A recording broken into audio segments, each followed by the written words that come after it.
Welcome back, everyone. Sheepdog Smokey here. And before we get started, please remember to go on and subscribe and turn on notifications so that you're the first to know of any new content as it is posted. Diving right in, we have the University of Alabama actually doing something that's going to make this Texas Aggie say roll tide for once in his life. But they're returning a $21.5 million gift to a donor who has urged students and others to boycott the university because of a law being passed in Alabama that they had nothing to do with. Now, if we look at the story as of 5:02 p.m. Eastern Time, the University of Alabama's Board of Trustees has voted to return a $21.5 million gift from Hugh Culverhouse Jr., the school's biggest donor, and take his name off its law school. The move comes after Culverhouse urged businesses and prospective students to boycott the university and the state over Alabama's new abortion law. The school says the transaction to return the funds was processed Friday morning and that it will also return any accrued interest. It's a big one there. Last fall, Culverhouse pledged to donate a total of $26.5 million over 4 years. The action taken by the board today was a direct result of Mr. Culverhouse's ongoing attempts to interfere in the operations of the law school, the university's vice chancellor for communication, Kelly Reinhardt, said on Friday. That was the only reason the board voted to remove his name and return his money. Culverhouse issued a statement on Friday in which he renewed his call for students to protest and reconsider their educational options in Alabama. I expected this response from the University of Alabama, he said. I will not allow my family's name to be associated with an educational system that advocates a state law which discriminates against women, disregards established federal law, and violates our Constitution. I'm going to pause here and I'm going to make a statement directly to Mr. Culverhouse Jr. I am not an attorney. I hold a degree in history with a certification to teach high school social studies. So granted, my education is far exceeded by the number of years Mr. Culverhouse has spent in a classroom. But, Mr. Culverhouse, a Supreme Court ruling is not established law. It is not a constitutional amendment. I have read the Constitution many times. I have a copy of it sitting 3 feet to my right and over 400 copies sitting 20 feet to my left.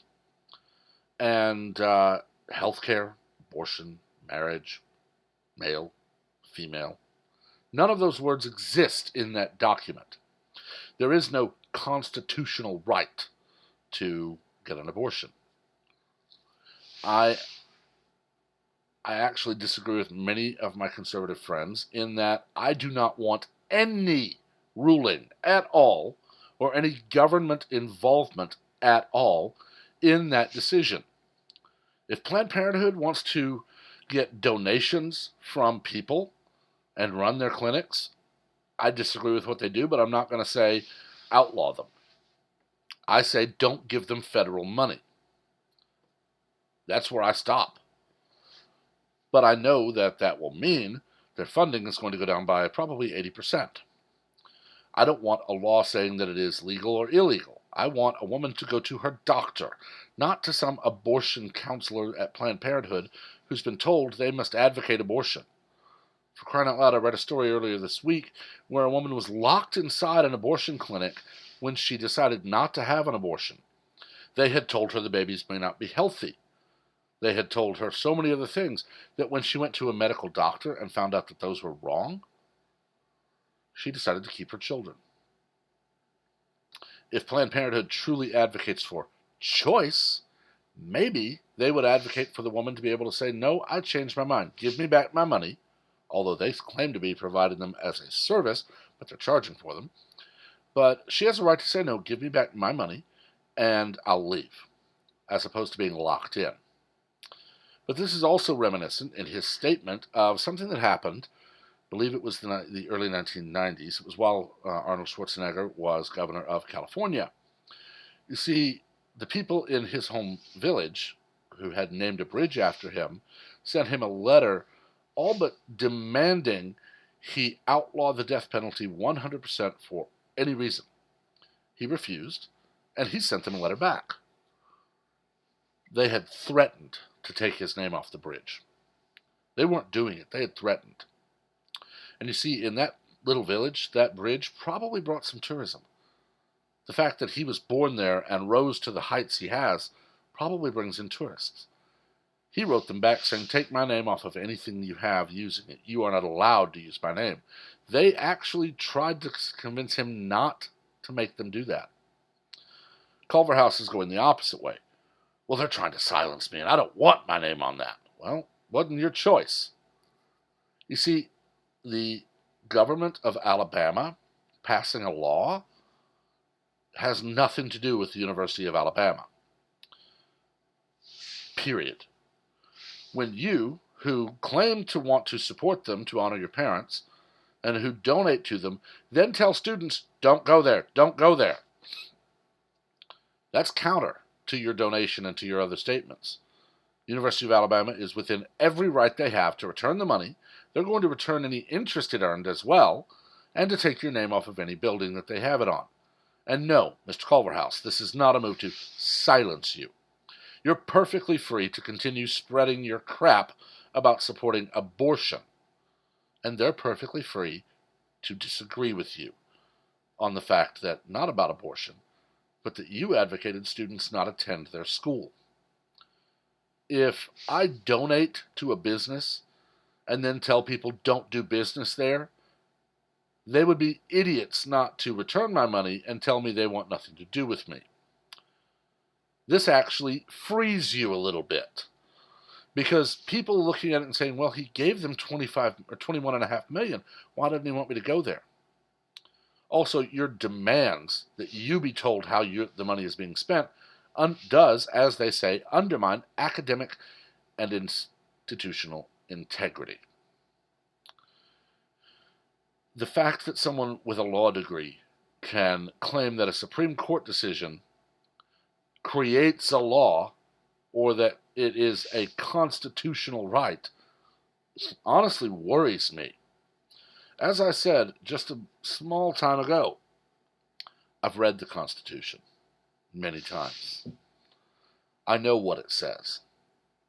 I know that where it states that voting is not to be denied on basis of ethnicity, that is not actually saying now people who are now free that used to be slaves may vote. It is saying that every citizen may vote. Then when it later says the right to vote cannot be denied on the basis of gender or ethnicity or creed, that is saying every citizen may vote.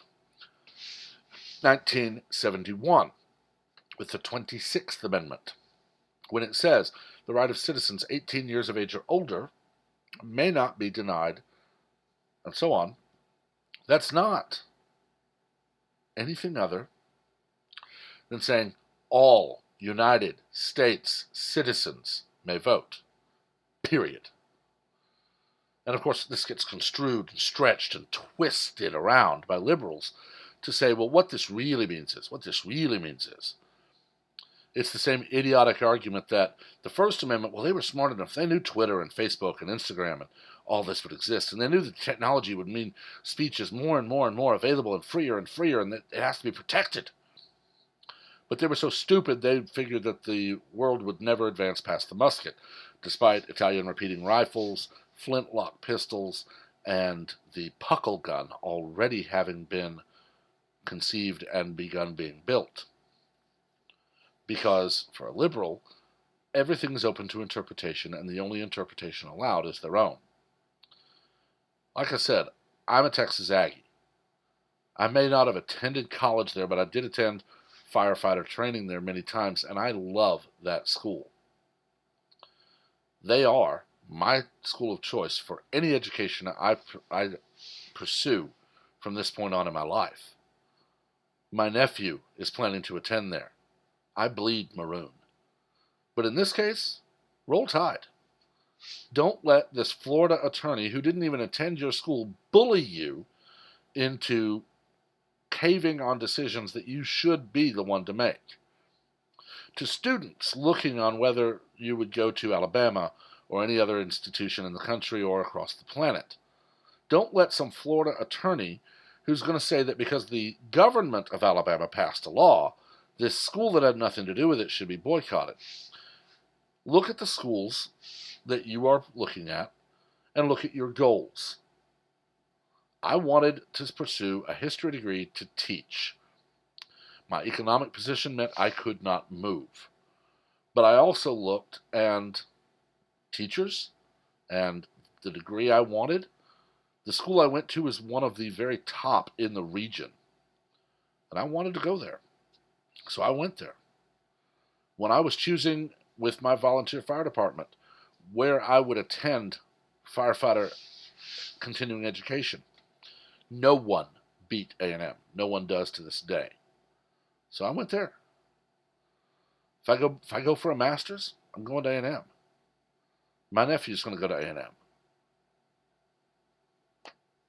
I don't care if Texas, as a government, passes a law that I don't like. I'm not going to all of a sudden say, well, it's A&M's fault. Boycott, boycott, boycott. Oh, but here's some money to make up for my boycott demand. That's the move of a toddler. To say, I'm going to give you this, but then I'm going to make it hard for you to even use it. That's the move of a petulant teenager trying to control the world. But I've talked long enough. Let me know what you think. Keep it civil. We don't learn from arguments, and I know I've gotten a little heated in this, but it's an issue that's very close to me, education. But we don't learn from arguments. We learn from debate. If we get a little passionate, that's fine, but learn to recognize it, and if you're told, hey, wait, that's kind of weird, don't keep going with it. Maybe step back and look at how you said something.